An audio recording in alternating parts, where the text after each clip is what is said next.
Giving your paychecks a specific job in your monthly budget can simplify your month and make budgeting each month much less of a hassle.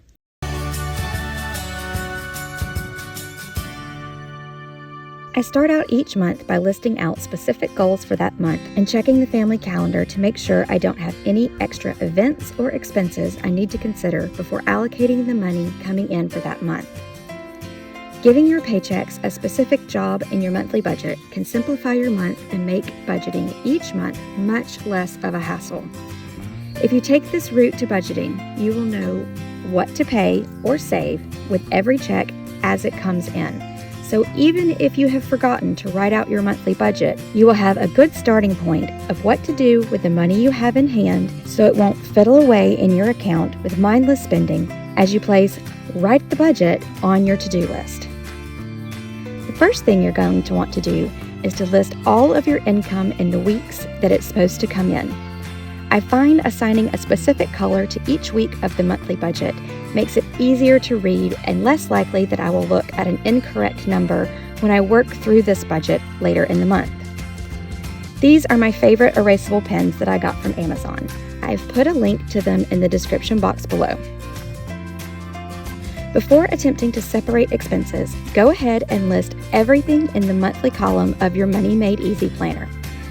If you list your due dates, it can be helpful when it comes time to split your expenses. Don't forget to check your monthly planning worksheet to make sure you don't forget any upcoming or extra expenses for the month. There are 3 things to consider when assigning each paycheck's job for the month. The amount of each paycheck is of course important, along with the date it comes in compared to the date of your bills that month. But the third thing a lot of people forget about is the reliability of the exact pay date in your month. For example, Scott's drill check comes in from the National Guard every month a couple of weeks after his drill weekend, but I can never depend on its arrival date. I always try to assign pay like that to expenses that are only due every few months, sinking funds, tithing, savings, or anything else that is not date dependent. Don't forget to pay yourself first and put any amount you can into savings for that month, even if it's just $1 or $2.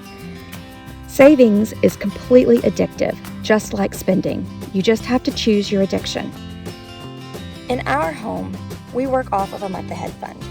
Since we adopted the practice of using a month-ahead fund, we have a lot more flexibility in our monthly budget. If you have never heard of a month-ahead fund, you can check out this playlist for all of the videos I have done explaining the concept. Once we started paying this month's expenses with last month's money, we have had more financial freedom in our month than we ever had before, and it has taken the stress out of making sure that we have enough money during each week of the month, especially if it is heavy on bills. Scott and I have decided to pay ourselves first and meet our savings goals with our very first check of the month. It is by far the largest check that comes in, so it makes larger lump sums easier to pay. We have tried using a percentage budget and saving a certain percent of each paycheck, but I have found that for us it is easier to focus on set dollar amounts rather than a moving target like a percentage budget. It's easier to share the responsibilities of household finances with Scott when he doesn't have to ask me every week what amount he can transfer into our long-term savings. Everyone is different with their budgeting methods, and I find I even change mine up throughout the year as I try new and different things to see what works best for our family.